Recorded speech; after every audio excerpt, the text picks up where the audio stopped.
This is Miss Art YouTube channel. So ഇത് Mammootty slow motion കളിച്ചുകൊണ്ടിരിക്കണേ Big B. അപ്പോൾ ഇതിൻ്റെ ആദ്യത്തെ യൂട്യൂബിൽ പോസ്റ്റ് ചെയ്യാൻ പോണ ആദ്യത്തെ വീഡിയോ ഉണ്ടോ. അപ്പോൾ നല്ല സ്റ്റാർട്ടിങ് ട്രബിൾ ഉണ്ട്. ഔപചാരികമായിട്ട് നമ്മൾ സെറ്റാവണില്ല. ഇതിൻ്റെ ആദ്യത്തെ വീഡിയോ ആണ്. അപ്പോൾ നമുക്കിതിൽ പ്രധാന അജണ്ടകൾ എന്ന് പറഞ്ഞു കഴിഞ്ഞാൽ വലിയ ചർച്ചാ വിഷയമായിട്ട് നമ്മൾ ന്യൂസ് റിപ്പോർട്ടർമാരാവാനൊന്നും എനിക്ക് താല്പര്യമല്ലേ. അപ്പൊ പിന്നെ 24 ന്യൂസ് റിപ്പോർട്ടർ റേറ്റിംഗൊക്കെ ഭയങ്കര വെല്ലുവിളിയാവും ഞാൻ. അതുകൊണ്ട് അതാവാൻ താല്പര്യമില്ല. തൽക്കാലം കുടുംബശ്രീ പിടിക്കാനും താല്പര്യമില്ല. നമുക്കിങ്ങനെ എന്താ പറയാ, നമ്മളെ ലൈഫ് സ്റ്റൈലില് വരുന്ന എല്ലാം നമ്മൾ റിലേറ്റ് ചെയ്യാൻ പറ്റുന്ന നമ്മളെ കുറെ കാര്യങ്ങളുണ്ടല്ലോ. അപ്പൊ ഞാൻ എൻ്റെ ലൈഫാണ് ഞങ്ങളെടുത്ത് ഷെയർ ചെയ്യാൻ പോണത് കേട്ടോ. പിന്നെ എന്താ പറയാ, നിങ്ങൾ എന്റർടൈൻ ചെയ്യിക്കൽ എങ്ങനെയാന്ന് ചോദിച്ചു കഴിഞ്ഞിട്ടുണ്ടെങ്കിൽ ഞാൻ തന്നെ ഒരു എന്റർടൈൻമെന്റ് അല്ലേ. സോ നോക്കട്ടെ, ഇതിന്റെ ആദ്യത്തെ വീഡിയോ ആണ്, ദ ഡേ 1 അങ്ങനെ പറയാൻ നമുക്ക്. അപ്പം ഈ സോഷ്യൽ മീഡിയ എന്ന് പറയണത് വായിട്ടലക്കാൻ പറ്റുന്നുണ്ടെങ്കിൽ നല്ല ചെമ്പുണ്ടാക്കുക കായിട്ടാക്കാന്നുള്ളത് എനിക്കറിയാം. അപ്പോൾ ആക്ച്വലി ഞാൻ ഈ ചാനൽ തുടങ്ങാൻ ശ്രമിച്ചിട്ട് ഒരു ഐ തിങ്ക് നമ്മളെ കൊറോണ തുടങ്ങി ഒരു പക്കാ ലോക്കായില്ലേ, എല്ലാരും തുടങ്ങി. കാർത്തിക് സൂര്യ റെയിൽവേ സ്റ്റേഷനിൽ ലുലു മാളില് വച്ചിട്ടും വെള്ളം ഉണ്ടാക്കി അങ്ങനെ, ഇത് ജസ്റ്റ് ഉദാഹരണം പറഞ്ഞാട്ടോ. അങ്ങനെ തുടങ്ങി വായിട്ടളിക്കോലും മുഴുവൻ പാരായി, മില്യൺ കണക്കിന് ഫോളോവേഴ്സ് ഉള്ള ആൾക്കാരായി. ഇപ്പോൾ ഞാൻ ആരാന്നറിയോ, സ്റ്റിൽ പഠിച്ചുകൊണ്ടിരിക്കണം. ഞാൻ ഒരു ബിഗിനറായിട്ട് തുടങ്ങണം എന്ന് എനിക്ക് ഒരിക്കലും ആഗ്രഹമില്ലായിരുന്നു. പക്ഷെ എനിക്ക്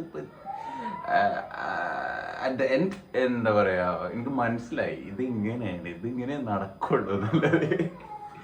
ഞാനന്ന് തുടങ്ങിട്ടോ, എൻ്റെ മനസ്സിലൊരു യൂട്യൂബ് ചാനൽ തുടങ്ങുക എന്ന് പറഞ്ഞു കഴിഞ്ഞാല് ജസ്റ്റ് ഇമെയിൽ ഐ ഡി വെച്ച് ക്രിയേറ്റ് ചെയ്താൽ മതി എന്നുള്ളൊരു ധാരണ മാത്രമേ. അപ്പൊ അന്ന് ഞാൻ ഏതോ ഒരു കൊച്ചുകാരുണ്ട് പുറത്ത് പണ്ടാര്, ഇതൊക്കെയാണ് വിഷയം.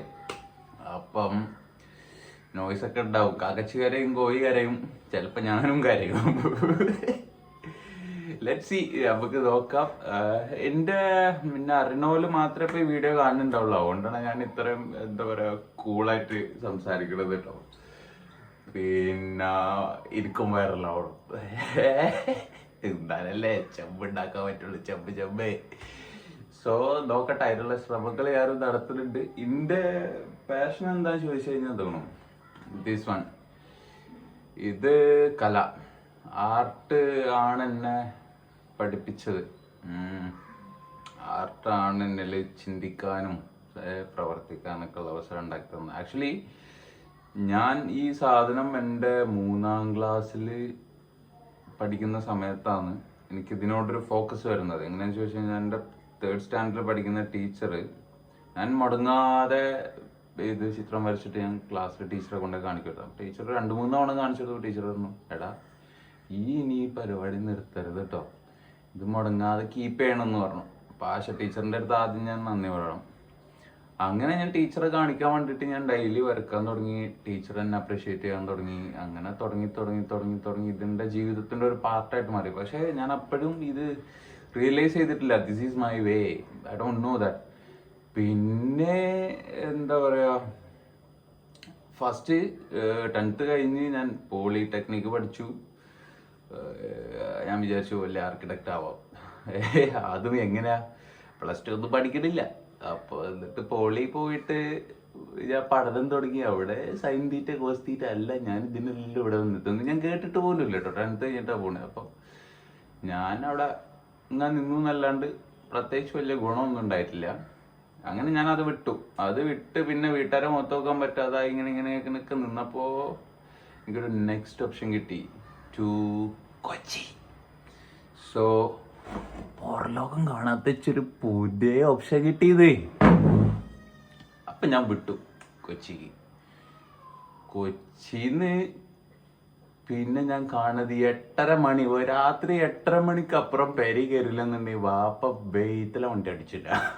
ഞാൻ കൊച്ചി പോയപ്പോണ്ടടാ, രാത്രി ഏതാ പകലേതാ മനസ്സിലാവണല്ലായിരിക്കും. അവിടെ ചെന്ന് അങ്ങോട്ട് അർമാദിച്ച് അടിച്ച് പൊളിച്ചു, പഠിക്കാൻ പറഞ്ഞതിൻ്റെ ഇടയിൽ കൂടെ അങ്ങനെയൊക്കെ നടന്നു. പിന്നെ വർഷങ്ങൾ പോയി, ഒരുപാട് എക്സ്പീരിയൻസ് ചെയ്തു. അങ്ങനെ കറങ്ങിത്തിരിഞ്ഞ് സിനിമ മോഹം, സിനിമ കാണും. എനിക്ക് സിനിമ കാണുന്നത് പറഞ്ഞാൽ ഭയങ്കര ഇഷ്ടമാണ്. അപ്പം അങ്ങനെ സിനിമ മോഹിച്ച് കുറേ നടന്നു. പിന്നെ എനിക്ക് മനസ്സിലായി ഇതൊന്നും അല്ല എൻ്റെ റൂട്ട്.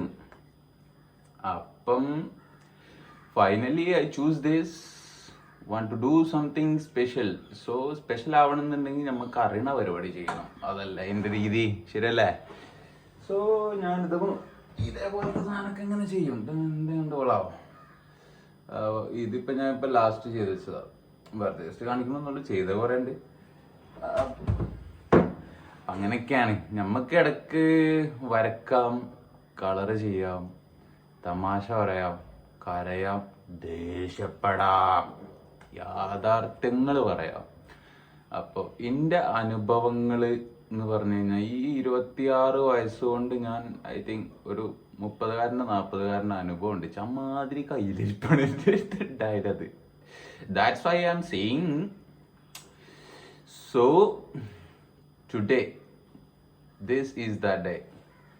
ഞാൻ ഈ വീഡിയോ പോസ്റ്റ് ചെയ്യാൻ പോകണേ യൂട്യൂബിൽ. എനിക്കറിയില്ല ഇതാരൊക്കെ കാണാൻ പോവും. ട്രോളന്മാർക്കുള്ള വലിയ ചർച്ചാ വിഷയമാവോ ഞാനിതുള്ളത്, നമുക്ക് നോക്കാം. ട്രോളന്മാരെ നോക്കിക്കോ, ഞാൻ വരുന്നുണ്ട് മക്കളെ. സോ അപ്പം അങ്ങനെയാണ് കാര്യങ്ങൾ. നമുക്ക് പയ്യെ തുടങ്ങാം. ഞാൻ ഈ ഒരു കണ്ടീഷനിൽ തുടങ്ങണം എന്താണെന്ന് വെച്ച് കഴിഞ്ഞാൽ, അറ്റ് ദ എൻഡ് ഞാനൊരു മില്യൺസ് ഫോളോവേഴ്സുള്ള സബ്സ്ക്രൈബേഴ്സുള്ള ഒരു യൂട്യൂബർ ആകുമ്പോൾ എനിക്ക് ഇടയ്ക്കിടയ്ക്ക് എടുത്ത് കാണാൻ വേണ്ടിയിട്ടാണ് ഈ വീഡിയോ. ഇനിയിപ്പോൾ എത്ര ആൾ കാണുന്നൊന്നും അറിയില്ല. മേ ബി എൻ്റെ ഇൻസ്റ്റഗ്രാമിൽ മുടങ്ങാതെ തന്നെ ഫോളോ ചെയ്യണം. എൻ്റെ സ്റ്റാറ്റസ് കാണുന്നൊരു 98 ആൾക്കാർ, മുടങ്ങാതെ ലൈക്ക് അടിക്കണ ഒരു 10-30 ആൾക്കാർ, പിന്നെ ഒരു 800 കുറഞ്ഞ വ്യൂസും കിട്ടില്ല. ആരൊക്കെ കാണുക എന്നുള്ള എനിക്കറിയില്ല. മേ ബി ഓലൊക്കെ ഇത് കാണുമായിരിക്കും. അപ്പോൾ അവരോടാണ് ഞാനത് പറയുന്നത്. സോ ഇവിടെ നമ്മൾ തുടങ്ങണം. If you want to keep watching this, നിങ്ങളെ റിപ്പോർട്ടൊക്കെ അറിയിക്കുക. സബ്സ്ക്രൈബ് ചെയ്യുക, കമൻറ്റ് ചെയ്യുക. അതിൻ്റെ ഒന്നും ആവശ്യമില്ല. നിങ്ങൾക്ക് താല്പര്യം ഉണ്ടെങ്കിൽ സബ്സ്ക്രൈബ് ചെയ്യില്ല എന്നും ഇട്ടിട്ട് പോകും. ഇത്രേ ഉള്ളൂ. Okay, tata guys, see you again.